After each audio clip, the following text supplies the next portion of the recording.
Greetings and welcome back, one and all, to From the Depths and to the wireframe of the Kororo, where I am currently perched, and the 3 wireframes of the 2 Sobeks and 1 Abaia far below. Over in the distance, we can see an enemy resource outpost and the resource ring, which we will hopefully be taking soon, and the future site of our awesome base of operations, our dock city, where we will be storing copies of the various vessels that we capture for posterity. But in this episode, we are going to be finding some enemies for the Abaia to cut its teeth on. Now, what I would like to do is merge you with the Abaia and then merge you with the Abaia. And there we go. The Abaia is now in a fleet. This should work well. Now, firstly, we've got a couple of things we can hit nearby. How about... Well, you know what? Let's move the Kororo over here. It's a little bit further out. The reason why I'm going to do that is because currently we've got this much ring that is doing nothing, because nothing is going to go down there. So we want to kind of move up a little bit so that more of our radar is actually covering something that we want to look at. And then we are going to move our fleet into position to attack a 16 strength deep water guard area. Eventually we are going to be attacking this, clearing the way so that we can build a... Oh, my lord. What on earth is that? I was moving very fast. That is the flying squirrel. Alright then. Very well. We're about to find out what's going on down there. Right, for this we are going to be commanding from the Abaia. Let's zoom out a little bit. Unhook ourselves from the Abaia itself and then load in the Abaia fleet. Now let's see this flying squirrel. What are you? You're not a squirrel, this much I can tell. Kind of look like one, I suppose, but... Oh my lord, that's going to be hard to hit. Haha! Something hit you. Oh, I think it was you dropping things on us. No, okay, fair enough. Come on, only need 1 missile to hit. Something's got to hit it eventually. Haha, got you. You little scallywag. There we go. We absolutely annihilated it too. Okay, well, fair enough. That was not a good fight for us to... Ooh, okay, what we got over there? Force 4, Strength 40. What are you? Got a patchwork and something else. Patchwork and a coyote. Okay. Yeah, sure. I accept. Let's pull everything. Right. We've got some things dropped by the squirrel in the water, it seems. Some sort of mine thing. Kororo's still moving. Let's get you up here. We'll claim these areas. And this will also give the Deepwater Guard something else to look at. Now, as I was mentioning, we're going to be building a giant dock city. For the resource rings, I've been told that the Kororos wouldn't work because they're too... you can only gather resources from within the borders of the resource ring. But also, where the ring sits in the sky is... If you're higher than that, you can't gather. Which is a bit of a shame. So what I'm thinking of doing instead is building a dedicated little mining outpost, kind of like a mining rig. It's not going to have any sort of weapons on it, somewhat along the lines of the Heimdall, for example. And we'll be replacing our original fortress with one. We'll be building one there, but not before we have built some sort of coastal... The beginnings of our dock city. We'll have some sort of coastal weapon placements, so coastal guns, missile arrays, and hopefully these will be able to project their sort of kill zone out beyond the resource gathering zone. So if something attacks it, then enormous coastal guns will be able to bombard them, so on and so forth. It should be grand. I hope. It might not be, but I live in hope. Right, we've got a force count of 1, strength 8. You know what? Let's fight all of it together. What have we actually got? What are we fighting? We have got an Atlas. That is puny. We will easily kill that. A Shuriken. A Water Buffalo. Okay. Well. You know what? Let's actually go down to the Abaia quickly. And load this in because we... Oh dear. We're above something shallow. That's not good. The Abaia is probably going to beach itself. This is not good land. Abaia, I told you not to go here. I told you specifically to avoid doing this. And here you are doing it. Not much I can do, I suppose. Oh, I don't want to be controlling my weapons. I want you to control the weapons. Actually, on that note, not that it matters for the Atlas, but... oh, really? Scallywag!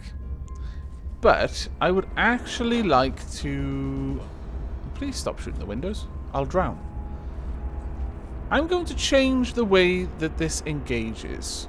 Specifically, I would like this to engage enemies much further out.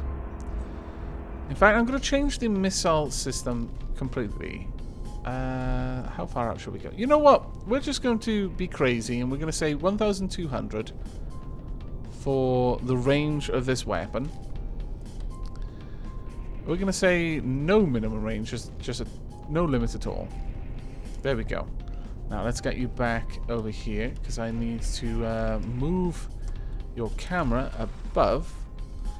Because, and I know this is going to reduce our damage a little bit, but I'm thinking of taking the least focused warhead and swapping it for a ballast tank. Now, my reasoning for this is that certain anti-missile defense systems, the laser system, they can't target something if it's deeper than 1.5 meters below sea level, or it might be 2 meters. So we're going to set this to 3. And at 3, that should mean that when this launches torpedoes, there's 2 benefits to this. 1, it's not going to be shot down by lasers. And 2, it should maintain its maximum speed. Because we are actually taking a lot of damage here. It should manage to get a maximum speed because it's always going to be in the water. When it exits the water, it's going to slow down. Necessarily because its propellers aren't going to be able to be working. This is not good. Also, let's check. Want you to ignore salvage, ignore salvage, ignore salvage. Actually, why are you not in combat? There we go. There we are. You were in fleet move. That's all you were caring about. Oh, no wonder. Now you'll actually properly attack. Ah, I was such a derp. Okay, torpedoes away. Let's hope you get over the top of that so that your torpedoes can actually hit something. But the Abaia is taking a lot of damage here because the Abaia is only at 58 altitude, and it is designed to be much, much deeper than this. It's kind of necessary for its survival to be deeper. There we go. Because the more water these things have to go through, the weaker they will become. Is that an Atlas? Egads. Have we lost one of our ships? No. Sobek and the Eric Martin are both fine. I believe that... Oh, wow. Okay, no. It's not fine. What happened? Oh, you've lost a huge chunk of your ship. Where is the Abaia currently? The Abaia is right underneath these enemies. Torpedoes are being launched. Let's see how much damage they do. Looks like they're doing a decent amount of damage. And... straight in there. And hit the ammo supply by the looks of it. 2 more incoming. And straight in again. Oh, that's fantastic. Enormous damage being done. We're in the next ones. I think those are some of the torpedoes currently launched. Perhaps I should stagger them slightly. Because they're both hitting at the same time, and I'm not sure that they're getting the full effect, really. I think it might be better to have them launch slightly after each other. Yes. Yes, I think so. Okay. Let's find you. Okay, you're retreating from combat at the moment. That's kind of not good because you're going to be causing issues yourself. But let's go ahead and deal with this. Now, the friend or foe is apparently only useful for targeting, for self-guided weapons such as heat seekers. So if we remove that and instead go for missile torpedoes and let's turn all of that on. Staggered fire. We also want it to be green. Add that in. And then Put a 0.3 delay between each launch. That should help. Retreating like this, we are taking a lot of damage, however.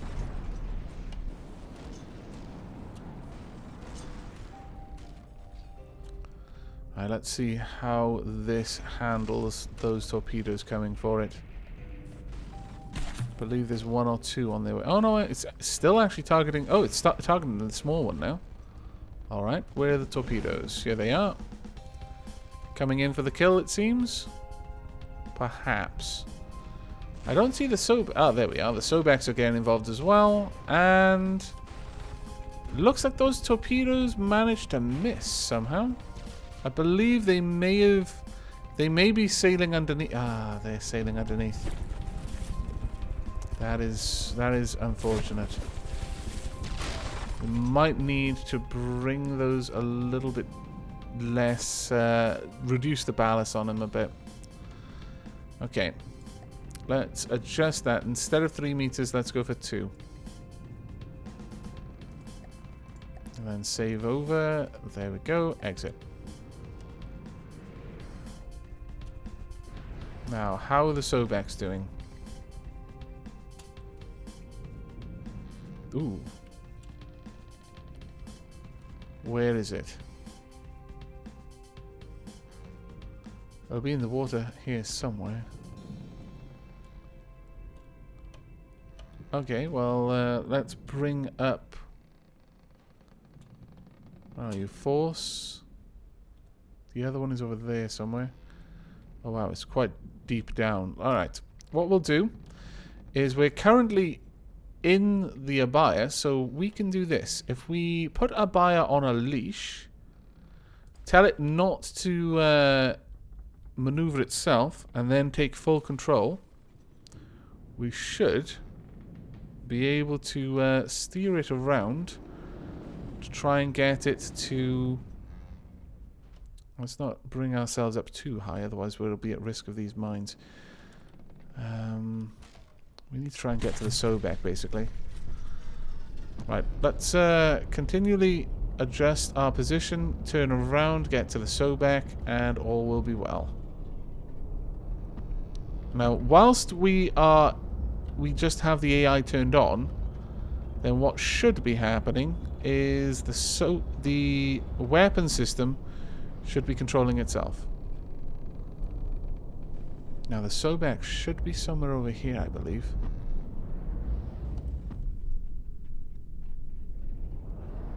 Full speed. Let's see if we can't find the Sobeck.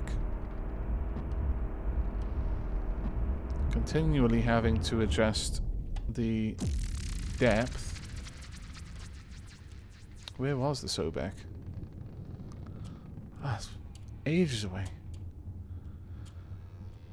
Oh well. I imagine at this point...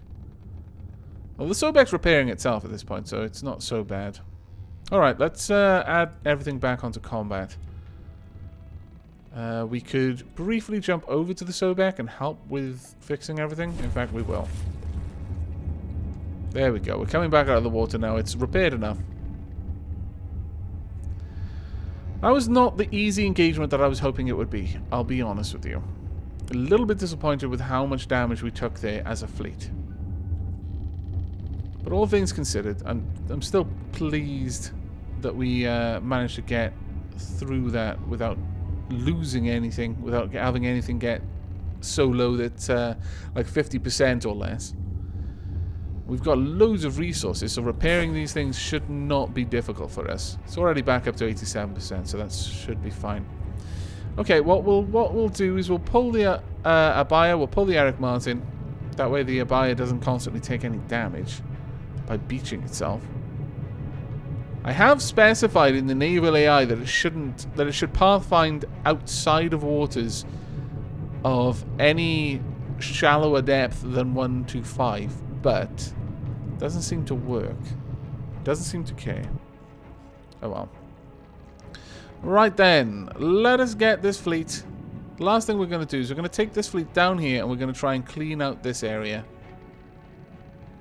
We did have a fair fight going on, but I don't think we should have taken nearly as much damage as we did there. Okay. We are almost at our destination, but I noticed that we have 2 vessels with a strength of 40. We've got a flying squirrel and an orca heading over here at quite significant speed. 20 meters a second. I'm a little bit concerned about that, I must confess. We're going to have to pull back this fleet to deal with that straight away. But okay, let's jump down to our fleet, load it in and see how it can do. I also want to be aboard the Abaia for this. Thank you. There we go. Oh, no, not really. Not another one. Why always with the underwater mountains? Okay. What are we fighting against? It's actually spraying bullets constantly. Oh, I like it, actually. A little fortress. Looks kind of cool. It's not going to survive, but it did look cool.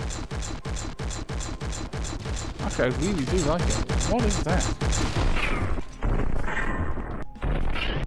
Whatever that is, it looks funky. I want one. Also, what on earth is that? Oh, so many awesome things. I'm going to have to work out what all of these things are, but this fort really stood no chance against 2 Sobeks. Absolutely no chance at all. Is the other one gone already? Or did it escape? No, I think that's also gone. Okay, well that was a fairly quick battle for us. Right, what won't be a quick battle is dealing with that thing up there. Right, so let's grab you. Let's get you up here. Let's try and actually get you relatively close to the Kororo. That way, this force is going to have to engage the Kororo as well. Oh, never mind. It's just dropped off a bunch of stuff. What have we got now? That was interesting. So it's deposited 25 force strength. I do not mind that at all. Okay. Well, this is going to be an easy fight for us. I think it's another flying squirrel. There we go. Missiles away! I do like the way they launch. Let's see. Are we going to be able to hit this? Yes, we did with the first volley. And then game over. Oh well. That's what you get, I suppose. What's left of it? Wow. Just the tail planes. Okay. Well, amusing. Right, let's pull them all and let them move through.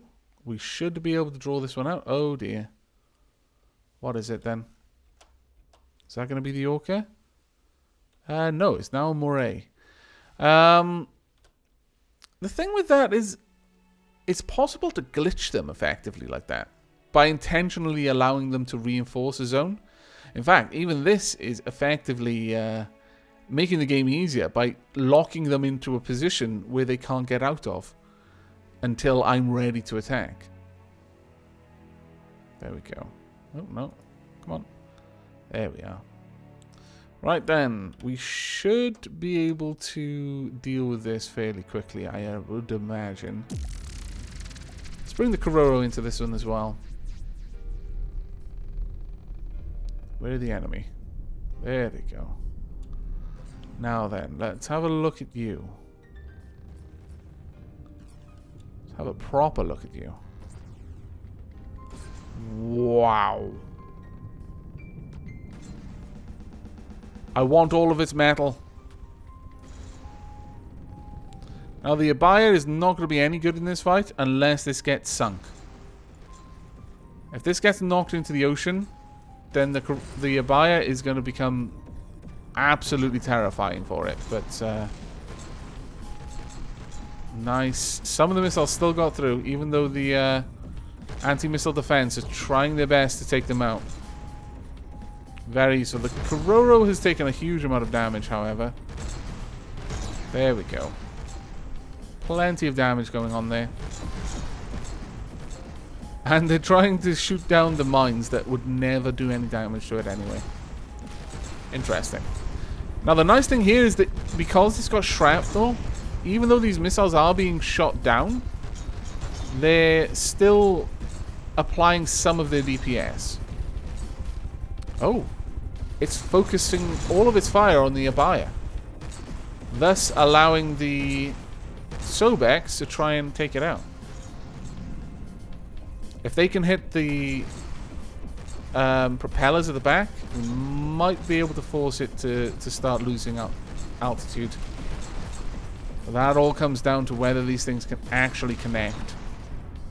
Okay, we've taken out one weapon. That's good. How is the Abaia doing?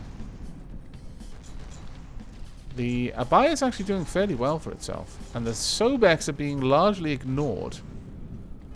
Which is helping, though, unfortunately, as the Sobex are running out of ammo, they're launching their missiles less frequently, which means that the missile defense has more and more chance to shoot them out of the sky. It is not easy to chase them down.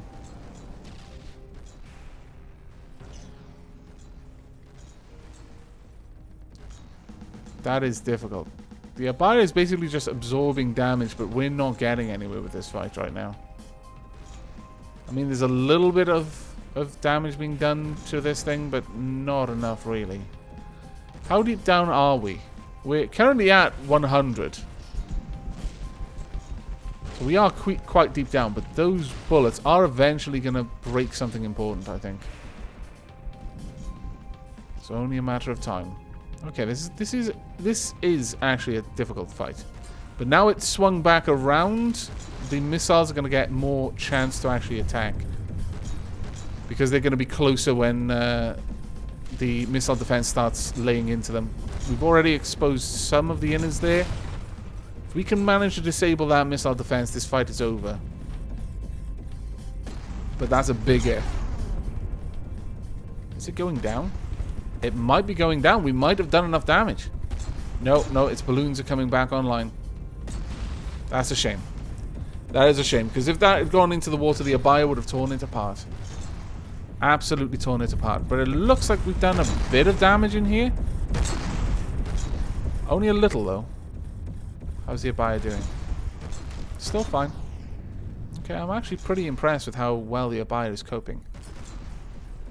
Given the amount of firepower being aimed at it right now. Especially the explosive shells. That worries me. Because if that could trigger a reaction with the ammo barrels, then, well, the Abaia would probably be torn apart instead. But yeah, this thing can't maintain its normal altitude. There we go. And explosions. Did we just lose the territory? Oh, it just moved into this territory. Oh, we've just claimed this territory as a result. Because this is in this territory now, and some of our ships are in this one, we automatically claimed it. Right, where is it? This is a very prolonged battle. I wish there was a way to speed up the battle itself. On the plus side, if it drifts too far towards the Kororo, it's going to get mined to oblivion. But right now, that anti-missile defense is just so annoyingly competent. Everything is set up as it needs to be set up.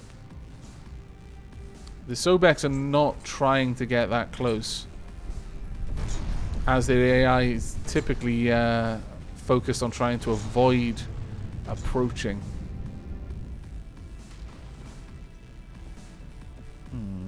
You're in a position where the mines might actually hit you.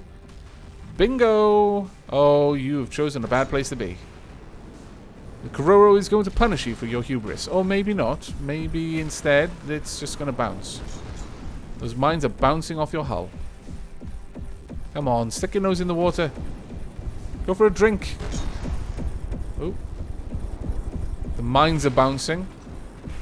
The ones that have missed are being drawn up to it, but now the Abaia should, I believe, be trying to engage. No, maybe not. Maybe it's too far away. Oh, that's a shame. Oh no, actually, what it'll be is the center block, the origin block, or the center of mass, is what the Abaia is looking at to determine its altitude, and the center block is still very far out of the water. So, but if we can do a little bit more damage, it might not be out of the water for very much longer. We're doing a convincing amount of damage to it now. Well, that said, it's still going, and I'm very, very impressed. I was wondering how it was generating enough lift, though. It put the copter blades internal. I consider that cheating. There we go. Unfortunately, the Sobex may actually get close to my own mines there, but this is a foregone conclusion. We're going to win this fight. It's just going to take us a long time. We need more damage, clearly. We need more DPS so that this doesn't happen in the future. But there we are. We're stripping away the armor now. The next couple of volleys are just going to go straight through. Hit important things inside. There we go. And it looks like it's about to be in the water proper. No, those balloons are still keeping it up. Not sure. The Abaia may be able to target it now. Is it being targeted by the Abaia? It might be. Yes, it is. It's being targeted by the Abaia at this point. Torpedoes are jumping out of the water. I doubt the torps are going to get here in order to participate, but you never know. Let's actually see. How close are they? I think the first torps... There we are. Okay, well, we'll follow these down. See how much damage they can do. No, damn it. There we are. Damaged in enemy territory. Minus 6 seconds. I don't think we're going to see the... torpedoes really do anything, which is a shame. They almost got there. Damn it. Just a little bit too late to the party, guys. Sorry. That is a shame. But there we are. We managed to win that fight without too much of an issue. It took us a long time, but on the whole, I'm fairly happy with how our forces managed to do there. Now, for the next episode, I am, as I've already mentioned, going to be looking at building coastal weapons on this island here. However, rather than just arbitrarily decide what kind of weapon I'm going to be building, I am going to put it down to a simple vote. On the screen in a moment, there will be 2 annotation links that you can click. One will be for a large, heavy-set, kind of coastal bombardment artillery cannon. The other will be for a missile array, silos, short range, long range. It'll do the whole thing. You can decide by clicking on the annotation. It will then take you back to the front page of my channel, where you might also decide to watch another video. And in the next episode, I will reveal the full count, which of these 2 types of weapons has been decided on by the viewers. I hope you've enjoyed this episode, though, because it is now the wrapping up point, and I hope to see you in the next. But until then, and as always, do take care.